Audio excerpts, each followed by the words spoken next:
Welcome everyone to the very first F3 podcast interview. So I'm amazed right now. I'm honored to have Kelly from Toast here at our very first podcast interview. And so we're going to kind of wing it here a little bit, and we're going to ask a bunch of questions and talk about the Toast Go 3 and all the future plans that we can talk about with Toast, and learn more about Kelly as well. Thank you so much for having me, and thank you for your partnership. Excited to talk a little bit about Toast and F3 too. Thank you for being here.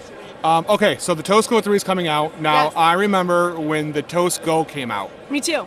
And I was installing, and you guys moved from the old school handhelds to the Toast Go's, and it was just amazing. Yeah. How do you guys top the original Toast Go 1? So actually this is a great connection point because I joined Toast about 9 months before the original Toast Go launched, and I was a product marketer.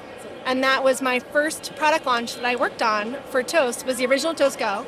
And we did this great case study with Odd Duck. I don't know if you remember this. Yep. But we actually put Fitbits on servers, one server with a pen and paper and one server with the Toast Go. And we measured everything for a night at Odd Duck in Austin, Texas.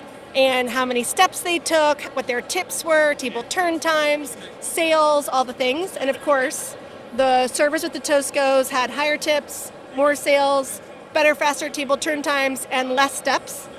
So not quite as much of a workout. I don't know if that's a good or bad thing, depends on the night. But it was like kind of the breakthrough moment for Toast marketing and for Toast products for customers, especially in full service, because it was so clear, the ROI for a full service restaurant to put in handhelds. And so it's been hard to top, but when we hear feedback from restaurateurs about what makes a difference in handhelds, it's all about reliability, battery life, and the ability to work in more environments. Mm-hmm. And this is our third generation handheld, and it's gotten better on those three things every time. I remember we used to get a lot of handhelds back because people would drop them in water. Everything? Everything. Fryers, on the floor, you name it, and they break. Yeah. And now we actually do these great social videos about putting them through the dishwasher and putting them in the oven and dropping them on concrete, and they survive. Battery life's now over 24 hours. They're lighter. They're easy to fit in your pocket. But I think the best part about the newest generation is it works way more places because we've added two things. One is cellular. So now you can do events, venues, pop-ups a lot easier. Patios, wineries, you name it. And the other one is international. And I know that's a place we're collaborating outside the U.S. now, and making sure customers have access to all our best products outside the U.S. as well. Yeah, I actually remember someone once dropped a Toast Go 2 in batter for onion rings. Oh my gosh. And the server pulling it out, and it was just dripping. Gross. There is a picture on Slack somewhere of a dripping Toast Go 2. Did it survive? It did.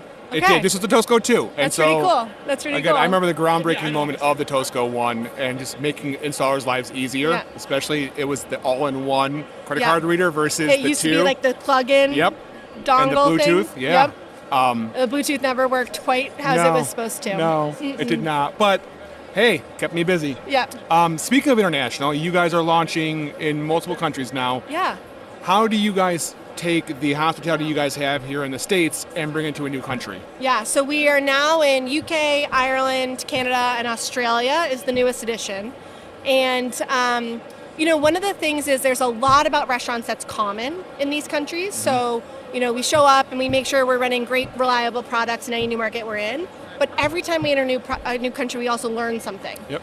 Something unique to that environment that they need to be successful, something about the way the local restaurant culture is. And so we really try and mix learning and listening from local partners, local customers, local employees with some of the the great platform we've built in the U.S. and bringing that technology as almost like a head start into those countries as we go.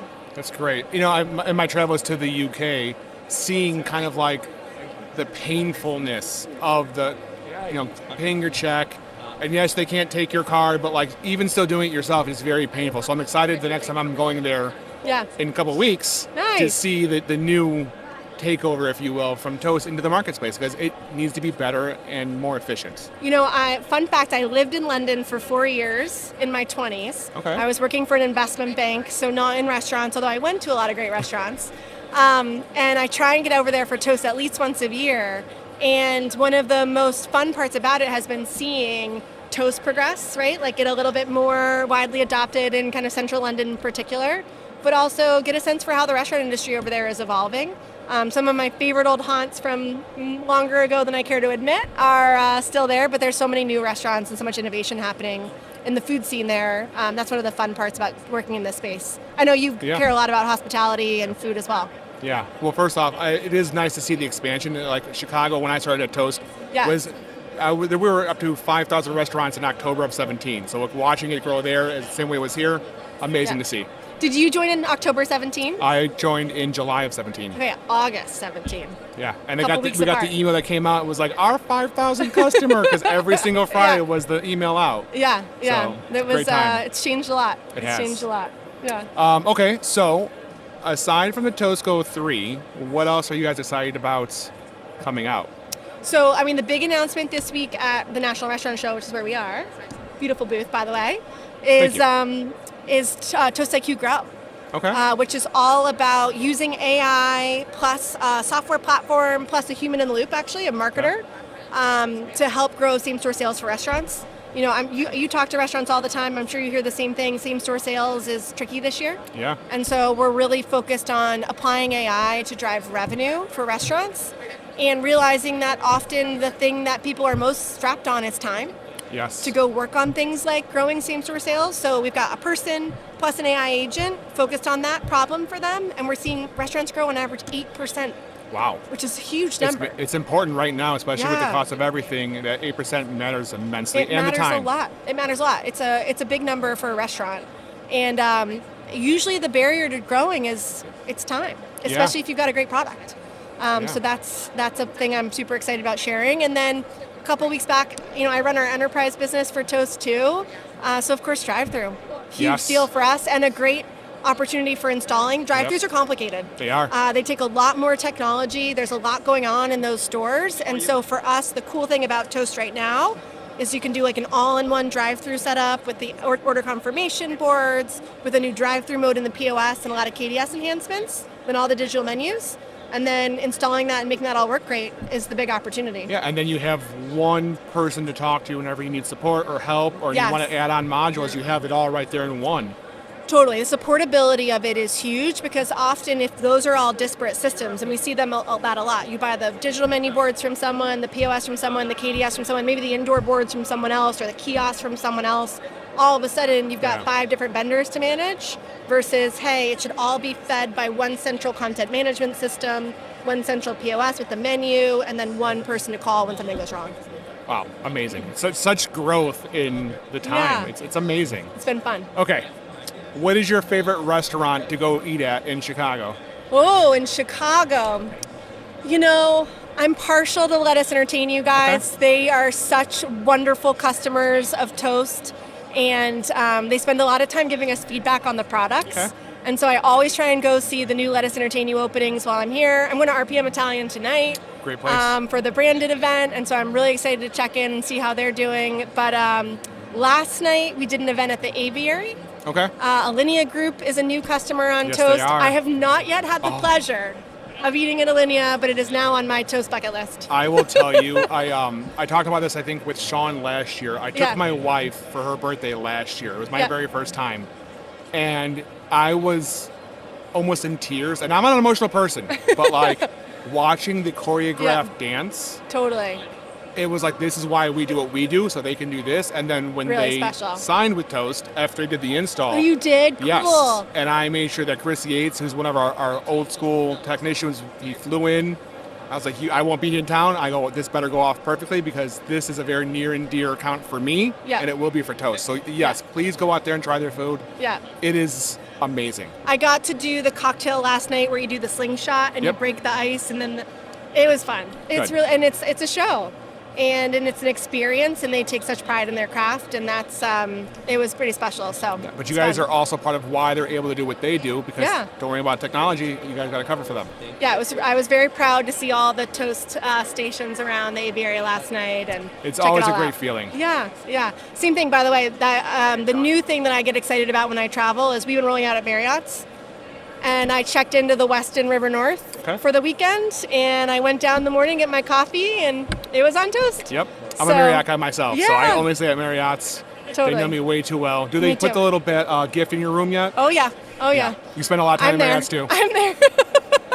But, seeing Toast in the Marriotts is really special. I personally worked on that account when we first signed them up a few years ago, and now that we're rolling out more and more of them, it's fun to see it in the wild. That's even the morning coffee hits different when you order it on Toast.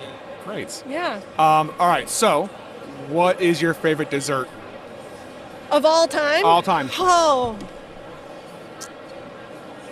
I'm an ice cream person. Okay. My mom used to put us this is like a childhood thing. My mom used to put us to bed every night, and then after we were asleep, she would go get ice cream in the kitchen. And then I kind of caught on to that. Okay. And so it used to be like every night you go downstairs, and if you caught mom in the kitchen with ice cream, you had a scoop. So I was a mint chocolate chip girl.